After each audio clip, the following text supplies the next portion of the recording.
might be slightly warm for you folks out there.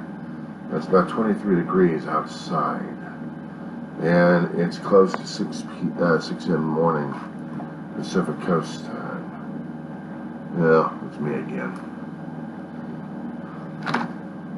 This is not like putting my money where my mouth is.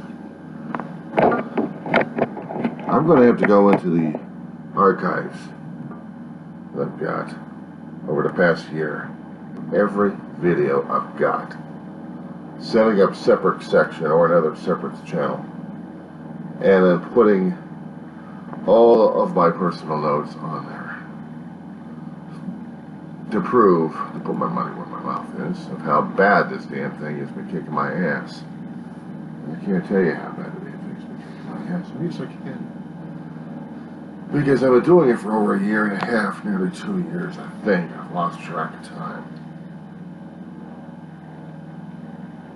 Now I've been bellyaching and griping and grumbling about how situations I've been dealing with hadn't been easy. If I had a functioning brain, if I had a functioning lifestyle at this point over here, I wouldn't be disabled as much. Physically disabled, yeah, but not mental health. Gone bye-bye. I would be angry as much as I am in the morning sometimes. But sure as hell wasn't as pleasant either.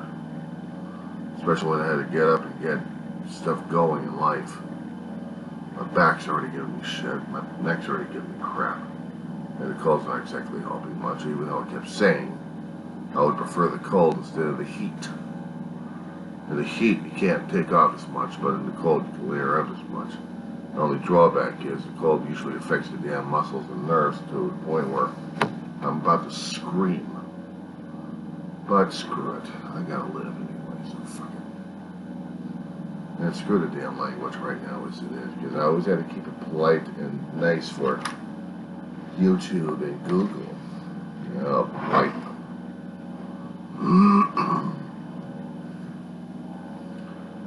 Yeah, I have been going through like everybody else. Only they kept it quiet to themselves, and me, I kept blathering it out.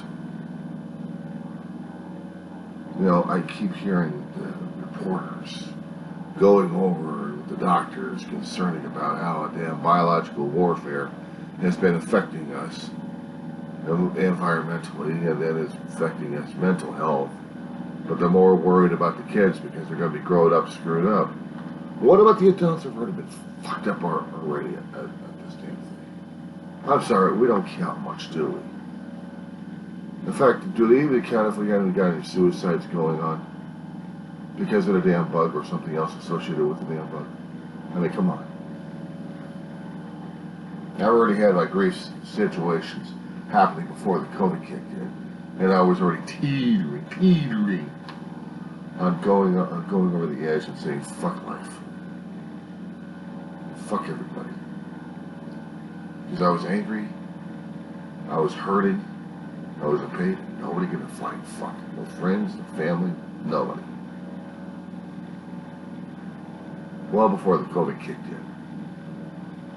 I had to keep everything else bottled in. When I lost my brother, I was losing. I had lost my mind. I had lost my life. I was losing control. I was losing functionality a bit. But I had to keep it regained because I still had to have a roof over the head. I still had to have bed bugs to get rid of at one time. Then I had to have a online twit from hell. I had to clean that language up right there. And use a lot saltier language. Troublemaker that screwed up my life and my brother's life. And yeah, some of the anger was still based off of him or bouncing off of him because of the shit he put me through. Just to protect his ass. Couldn't protect it from her. And I made videos about this one, how I felt. Hell, I made too many damn audio recordings concerning about how I felt about the bitch.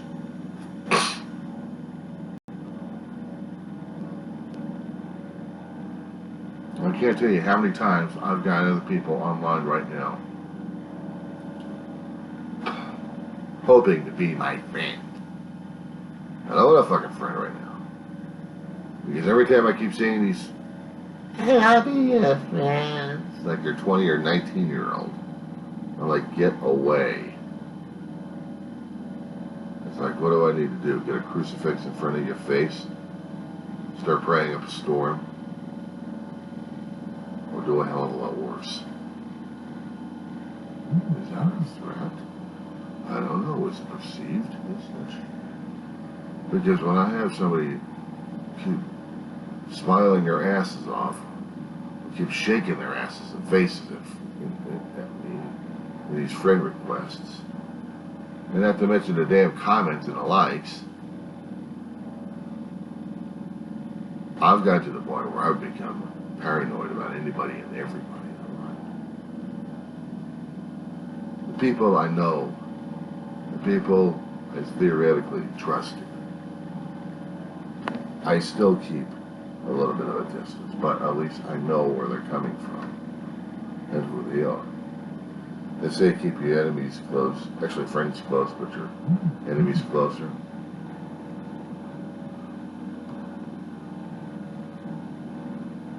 It seems like the whole world became my enemy sometimes. When I'm really into that kind of mode, when I'm really into that anger, and I'm that screw denial at this point over here, it's just like wartime.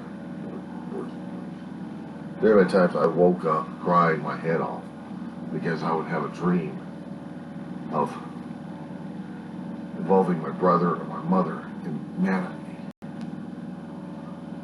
Growing up as a kid, I had to have the approval of mom. I never had a father. I never had a dad. I had a biological sperm donor who did a hit and run on me. Never looked back. So yeah, there was a hell of a lot of anger right there towards my parents. But with my mother, yeah, I was afraid of her. Afraid of her growing up as a kid. Still loved her, but I was afraid of her. Then when I became an adult, I grew a hell of a lot of respect for her.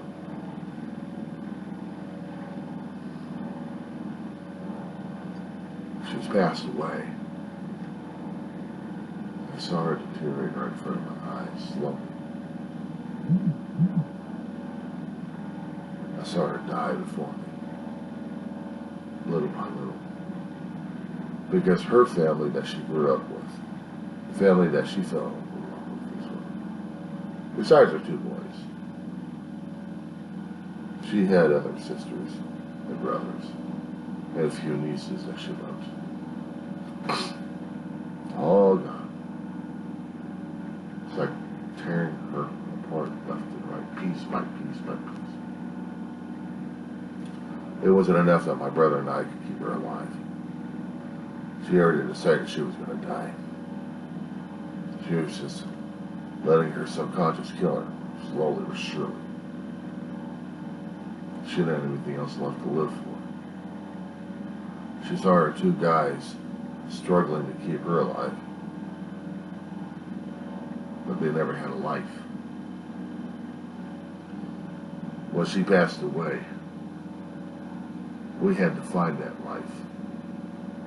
And we had thought we had put away the pain we were on. The pain was just compartmentalized again. But unfortunately, that box is way too full. My brother's health started deteriorating like crazy, and I had to be the one taking care of him. And how many times have I kept showing these bitches on videos left and right to people? How many times? The picture that you see on the armoire, in the cabinet there, the Laura picture.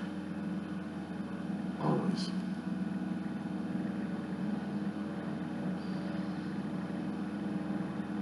Some of those pictures are even on my phone that I keep looking at from time to time.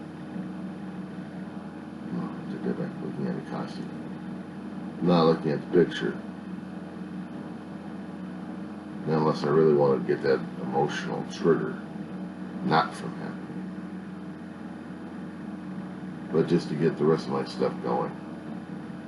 I couldn't stand not seeing their picture, unfortunately. It's like a safety trigger for me.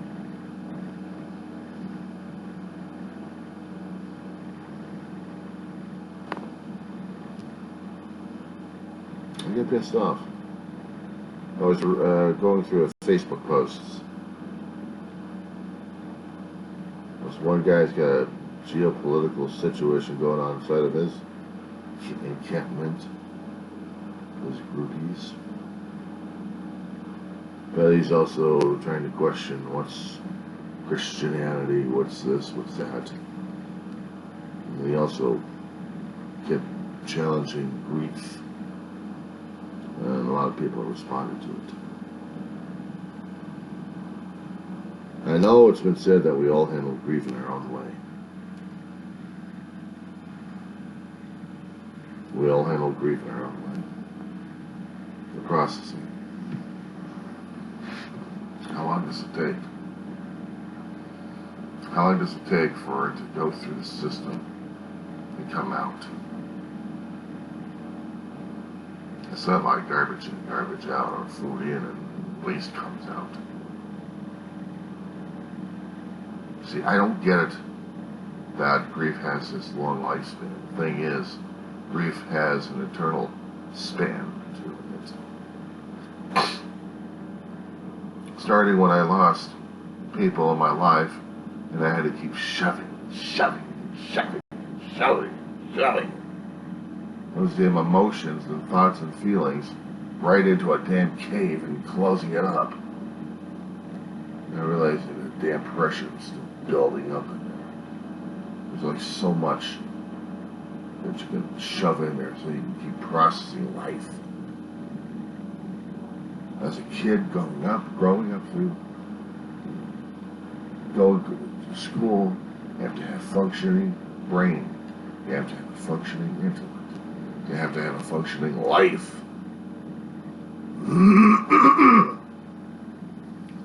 You had to be emotionally stable. Well, try when you lose an aunt. That you just change from a real nasty person into a good person. And your reward, months later after she passes away, and during that time she still tore the heart out. But I had to compartmentalize that. I had to get it compartmentalized because I had other things happening. I had to show how strong I was. Several months after her funeral, I'm attending one of my first classes in junior high. And what do? Tear myself apart over it.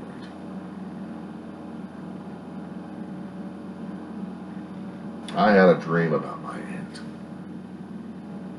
I had a dream about my aunt visiting me in my bathroom. As I was trying to get ready for school. I'm in the bathroom. And I'm trying to get myself together. And I turn around and I look, and there's my aunt standing at the doorway, shining in her favorite blue and white gown. Not saying a word, just staying there, just looking at me, smiling.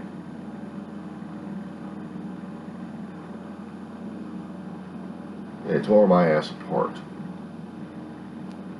That I couldn't even function in that time.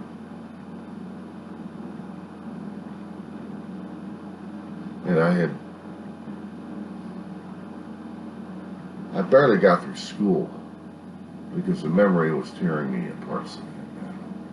I couldn't even get a half day out of the damn thing. But when I did get home, I told Mom about it. I spent the rest of the afternoon crying my eyeballs out.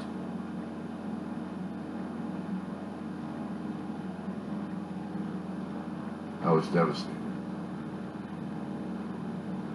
because the emotions came out of how much I did love her.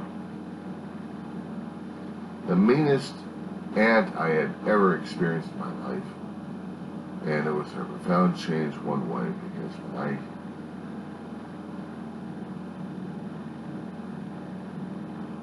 as a young kid, months earlier, crawled up on her lap, held her face in my 2 hands.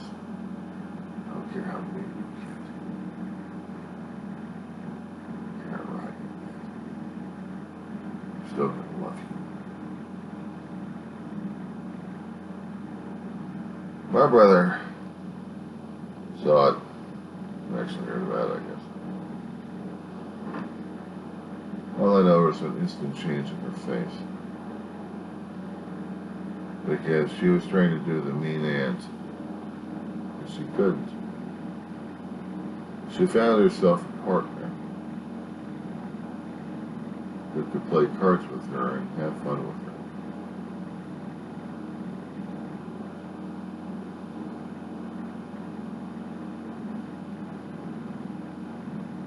Those things you don't forget. The other thing that should have torn my ass apart, literally, was seeing my grandmother pass away. But seeing how the process took her out entirely. I mean, it was months after her own sister passed away that my grandmother developed a stroke. Ma and her were going after each other left and right. We had moved from one place to another place in San Fernando Valley. Not by choice. So we were, I don't know why these ladies were going after each other left and right. Mother and daughter. But we were still trying to sort the house out. On Keeler. Hills. 4-bedroom dump. Boxes galore. Bed's not even made. And my mother and I, and grandmother, were stuck living and sleeping out of a damn fold-out bed. Those couches, those 19th century couches, heavier than hell. And it weighs a ton. But they made excellent beds. And they were quite roomy and comfortable. They handled 2 ladies and a small kid. Grandma and Ma got to the point where they decided to take some time out for each other. Grandma flew out to San Diego, see her relatives, see her children, see their children, share some stories, share some family news.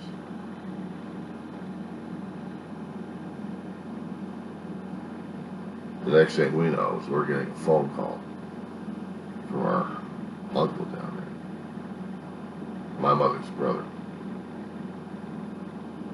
Grandma had a stroke. The left side's not working. She's in a recovery center.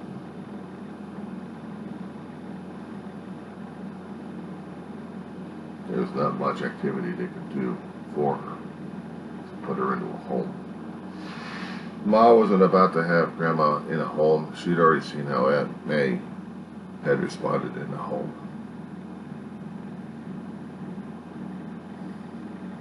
After Aunt May lost her husband, Uncle Al,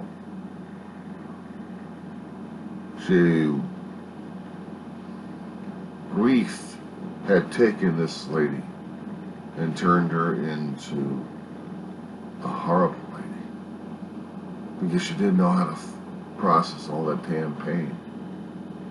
And sticking herself in a nursing home, that was one of my uncle's ideas. One of her nephew's ideas. My grandmother didn't like it, neither did my mother, who took her out, took Aunt May out and Put her with us in one particular home before we moved to the house in down the hills. We were living in Arleta at the time. In Wingo. Western Beach. I was looking up on Google. It's a corner house. It's a nice house too.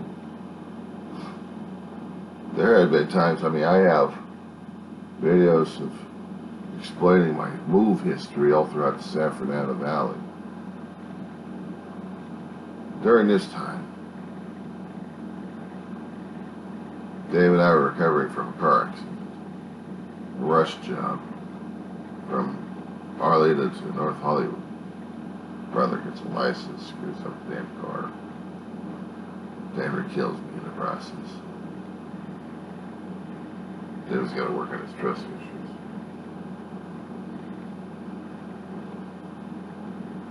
But during that time, we heard about Aunt May, or we weren't about to let her vegetate away.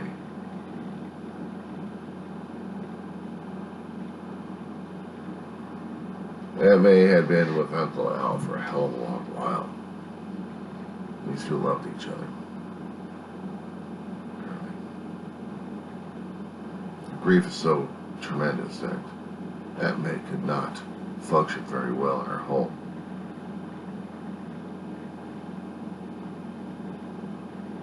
She was barely functioning. When we took her, she was mean old Aunt May. No one had explained to each other or even tried to figure out why she was mean. Nobody did. She wasn't mean because she was angry all the time. She was in pain. She was in grief. She was grieving for Uncle Al like you would not believe. Grief has a way of turning a person, a nice person, into a sourpuss. I know. The most isolated person around. And the deeper the love, the deeper the pain, the harsher the attitude is towards life and everybody else. Not to mention towards God at that point over here, because God was the one who took Uncle Al away from her. But there was no way she could have done anything about it.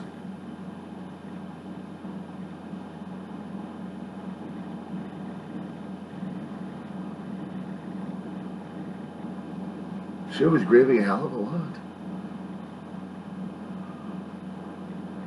And I guess when I got under her lap, and I changed her that way, it seemed like I gave her fresh eyes to love.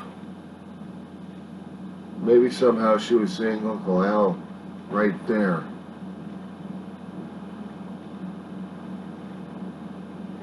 Trying to tell Aunt May she's going to be okay.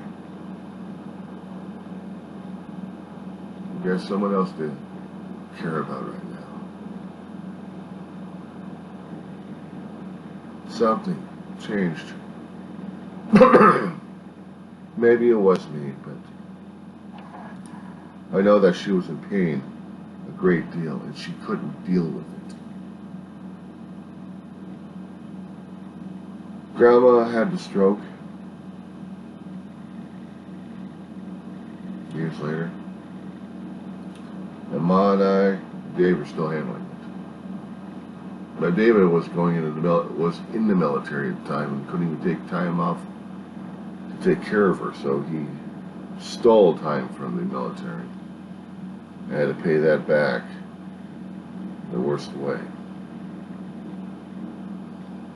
But while he was out trying to help Ma and I take care of Grandma and Ma,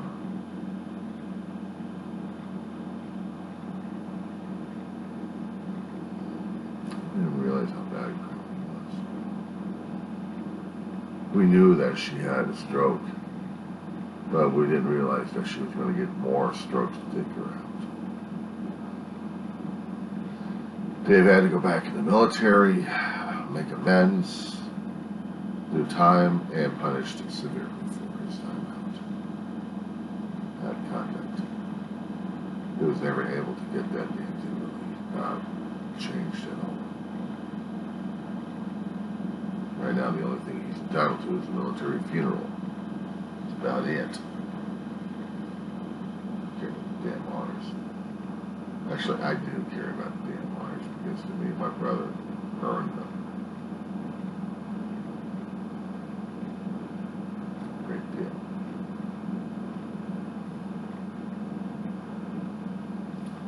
When Grandma died,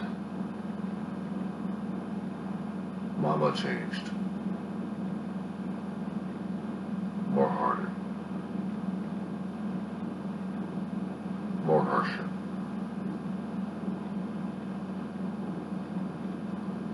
When grief kicks in and settles in, it changes a person's personality like crazy. Ma was lucky enough to try to have a few people to help her through it.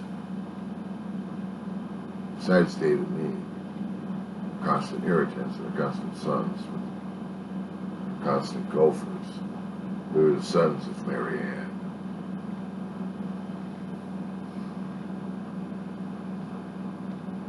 But we didn't realize what kind of pain that she was going through. We didn't even understand the level of grief. We were still grieving, but we didn't even realize it. We didn't have any grief counselors or anybody else to talk to about it. So we had to go through it like everybody else did.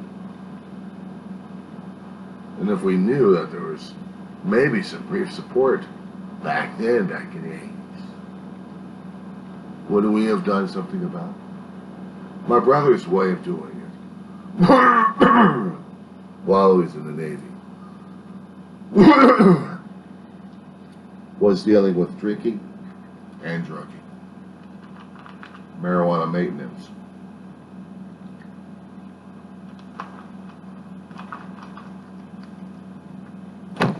Whatever my brother can get his hands on and get drunk with.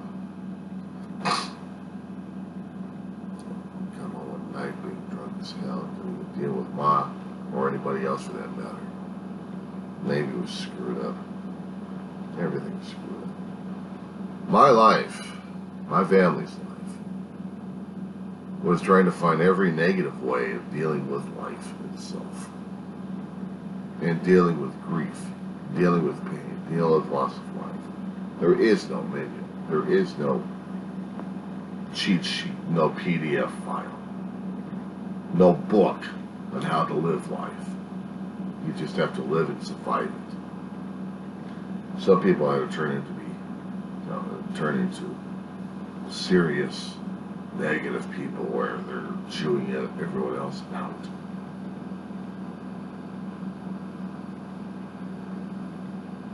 I was a hider. I hid from things. I didn't want to deal with anybody, and I didn't want to deal with anything. I didn't even want to deal with myself. Everything had to be compartmentalized, squeezed, shrunken into a tiny bit so I could function. I get yelled at all the time because I'm not doing anything correctly. Ma was becoming more and more fastidious concerning about stuff not getting done correctly.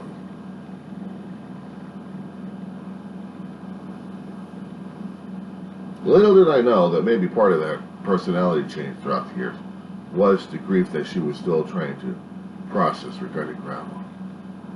But she still had to get through life. She still had to find a way to earn a living.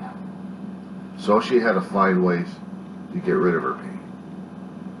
Burying herself in work. Burying herself in a company that she created herself. Bookkeeping income taxes. Just so she couldn't deal with the pain. She'd be arguing about this one, saying that she was doing it for survival purposes. Yeah, her survival. Not the family survival. Her survival. Burying herself so much in work, damn it, killed her. Actually, she is good. But not because of work.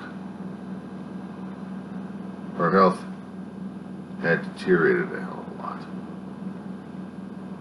And it seemed like every time she lost another sister or a favorite niece, she'd gotten worse and worse. To where that her business failed. And she was bedridden 24/7. She didn't want to deal with life. My brother and I were doing everything else we could to support her. Her Social Security kicked in, and she was on her way down. She was on her way out.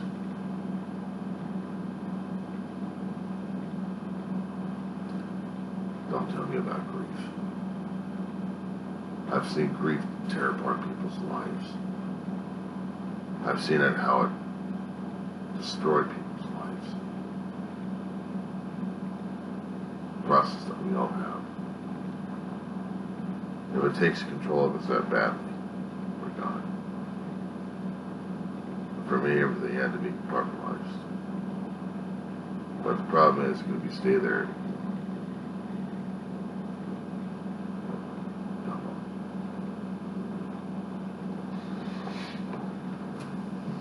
mental health takes on many forms. I'm not a doctor. I'm not sure. I'm not a licensed psychologist. I don't have any medical or psychological degrees here. All I know is what I know, what I'm suffering through, and for what I read and what I learn.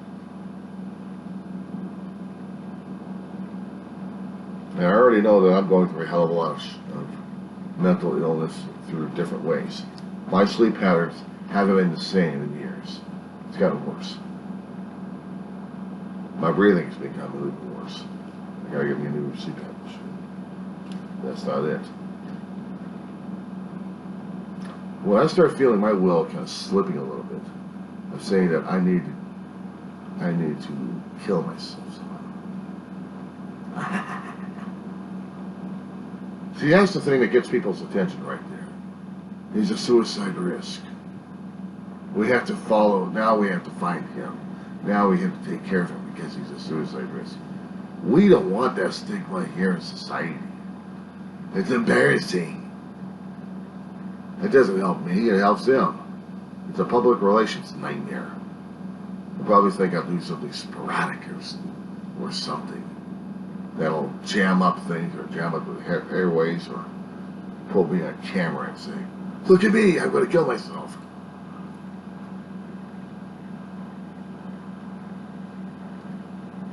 I'm more in tune about how death feels, and I'm more in tune about how life feels and how to survive both of them. I know what it's like during the grief process, how it tears you apart. Don't tell me that I don't know. Try capper on this one. Age of 4 years old. I'm born with multiple birth defects when I came out of my mother's womb. Crooked limbs and literally a holy plumbing system. I got holes in my heart. In my heart. I could have died from it. I had mitral valves leaking. In the 1970s, the only way that a 4-year-old can try to survive it, they can't. They can't. I'll turn this around a bit. They can't. I said it again, and I'll say it again. They can't. I want those to can't turn into a can. Don't ask me how. Because all I know is during this procedure that they actually had, crack open the damn chest, open up the damn heart, put me on a bypass machine, and I'm dying on them 3 times already. Oh, they got one repaired, the other one patched up, and the other one I left alone. By the time I turned 20, the patch held, the sewing held, and the one that left alone healed by itself. But at least I lived. But it was a harrowing, dangerous operation that I died 3 times. and came back mentally screwed up. I don't blame. It's just my brain was not able to process any of it. It still can't. Something of that nature, my brain was not able to really process. But I know what it's like to continue the pain, and I know what it's like to continue to grieve. I know what it's like to hold on to it for dear life. Because when it becomes your dear life, nothing else matters. Nothing else matters. Not taking care of my dog, not taking care of my college, not taking care of right now, nothing. Because the pain matters at this point over here. In order to get rid of the damn pain, one must kill oneself. Now here's the question. After you decide to make that judgment call, that moral judgment call, in order to terminate your life functions, how do you think you're going to be feeling right afterwards, especially when you made that ultimate mistake, that you can't go back to fix this one? We are a disembodied spirit, and now you're subject to everything.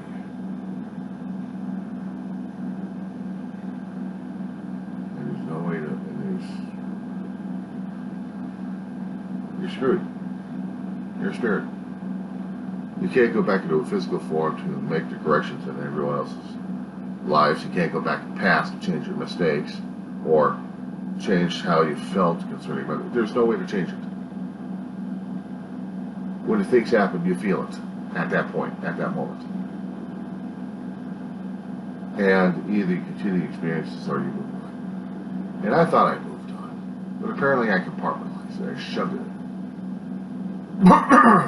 Because after my brother had died in 2018, when I spent a lifetime with my brother trying to watch his ass, protect his ass, and watch him go from hell into recovery, and seeing him get sober and clean, and continuing that way, just to honor something for my mother and for himself.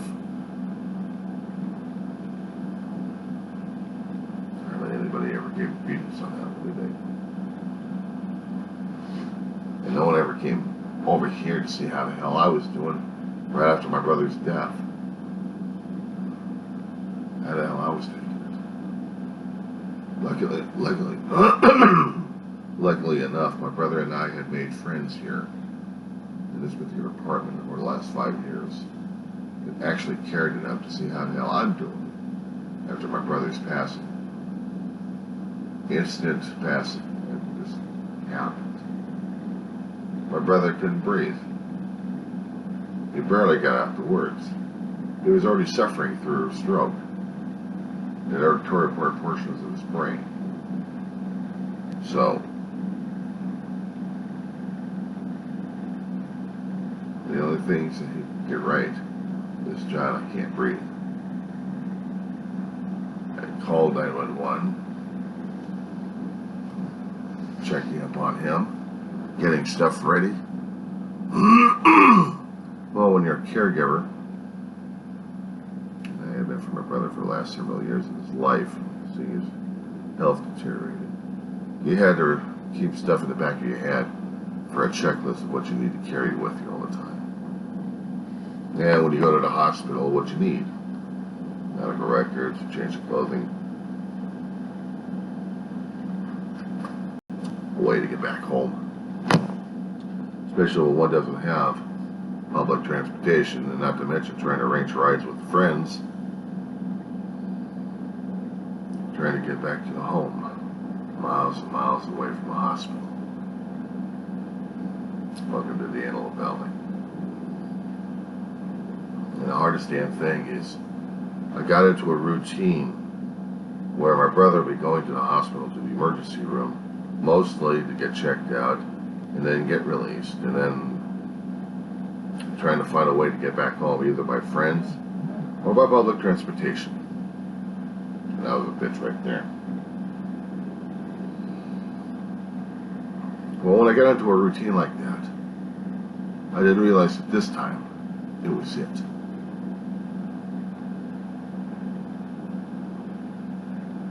They put him under the gurney. He seemed like he was still alert and alive. So I'm just getting to the ambulance, putting shit together. Harry had locked up the house.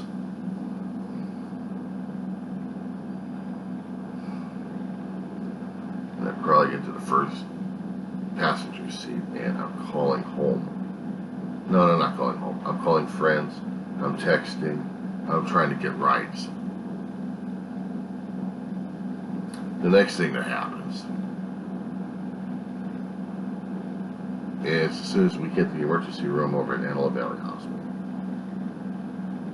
I left the emergency area and headed towards the patient check-in for triage, not to mention the family members. They have to be checked in by security. So I get checked in by security.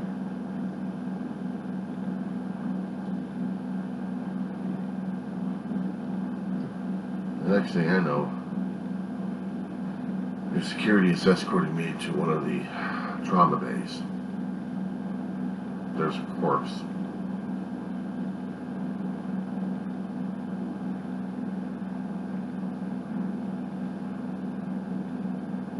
There was a corpse.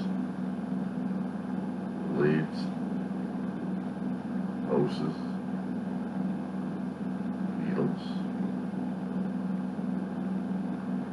stuck in this guy. Not breathing. I didn't get a chance to know his face. I guess I already knew. It was my brother.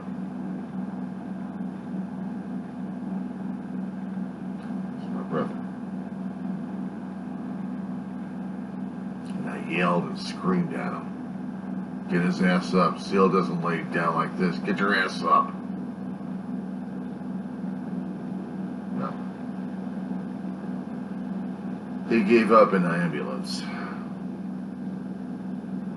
Somehow or another, he gave up in the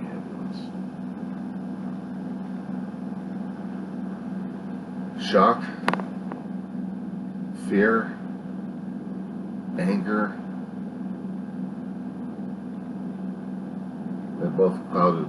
they all clouded my brain. I couldn't sleep that much originally, because I had to stay awake at certain times to keep track of my brother. And keep also in mind, I'm also a college student going over to community college, taking care of him. Taking care of something I should have been taking care of a long time ago. I've talked about this in different videos. But at this point, seeing my life had just changed automatically. No instructions, no nothing. What do I do?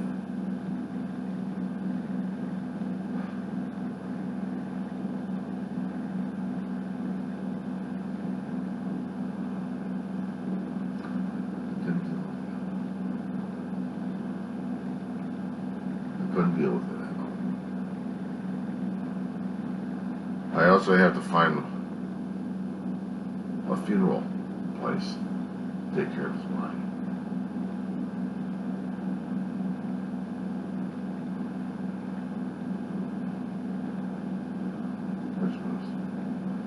Sorry. When I talked to him about narcolepsy,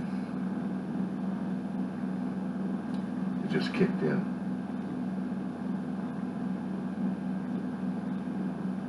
Mental health, lack of sleep.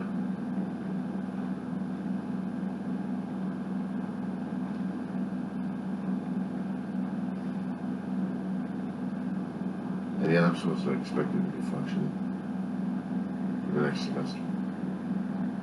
And I struggle with that. I've gotten C's and above so far, and I haven't failed not much.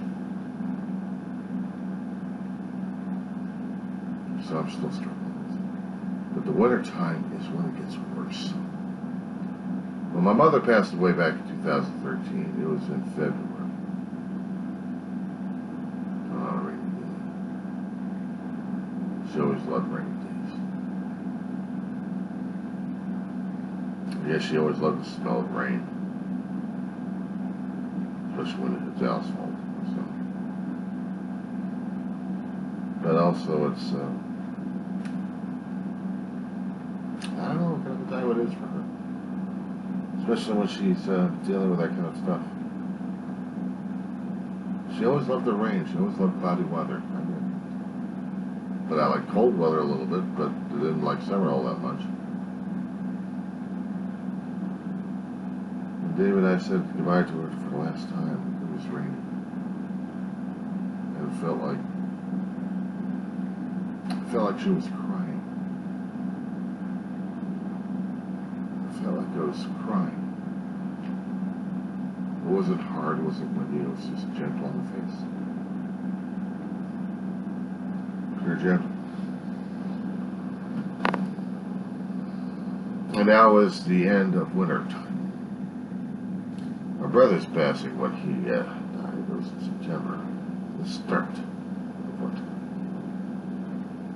So now I've got this holiday season to survive through. I've had it for a long while now. Third year. And it's not the easiest year. Never got any easier. Never got any easier. Last year, the pain got so bad. I didn't know how to deal with it. I broke down in front of friends of mine.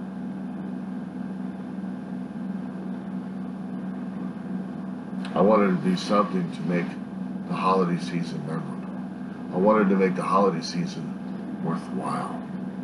I wanted to do something for someone. And the thing is, what I wanted back was a family. Structure, stability. My life back. I'm realizing that a lot of people have got their own issues that I really can't get involved unless I'm asked. And then I'll be more than happy to. But until that happens, I don't want to be a peep on anybody. I don't want to force myself on anybody. I know I've got my own issues at this point over here. I still try to have to work on those. That's why I'm alone all the damn time. Why I'm going through this shit. If they'll think that I need to get a caregiver, maybe they're right. But I've always been taught that I had to be self-reliant. I had to be cleaning up after myself. I live in a natural slaughter ever since I was a kid. There was no way Mom was going to be able to change that damn thing. Or my brother. Actually, he was almost just as a big slob, but I was the bigger one. But we also knew how to try to keep a house that's good semblance. Try to anyway. At least a kitchen decent enough. Right now it's not. The bathroom, don't even ask about that one. The rest of the house still needs to be dusted, vacuumed, and carpet cleaned. So this is my existence right now as it is. During the winter time is when I took nearly 2 months off from school to rest and relaxation. But this time it's a lot worse for me. Before my brother passing, before Mom passing, I worked my ass off.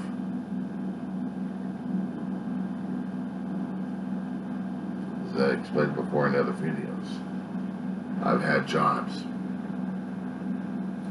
Getting out of school, going to college, you're supposed to learn something, right?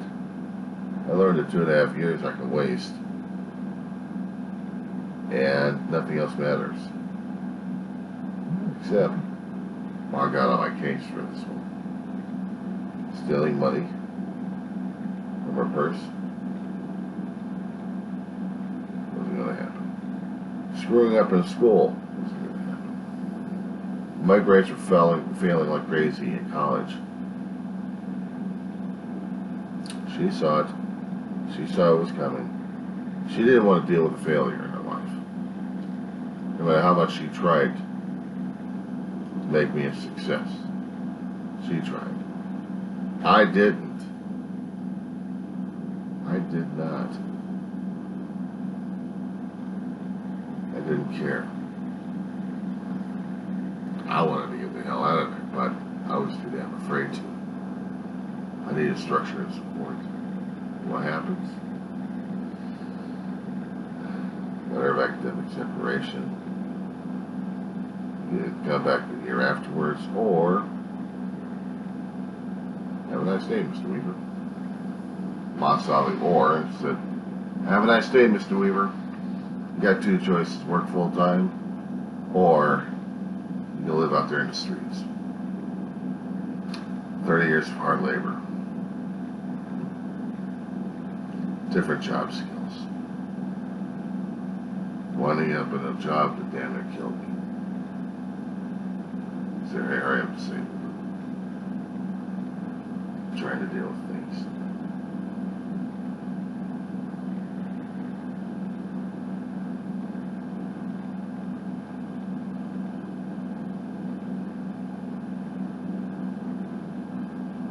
So,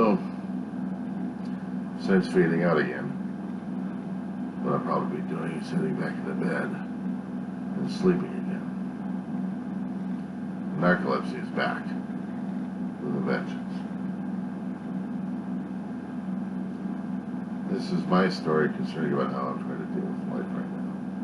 On its own terms. I'm trying to deal with the struggle with what I've got. It's not the easiest damn thing.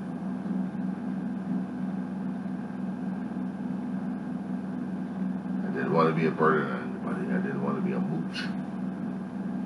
I didn't want to be a leech. I didn't want to turn into a Scrooge either. If I can help, I'll help. But if I can't,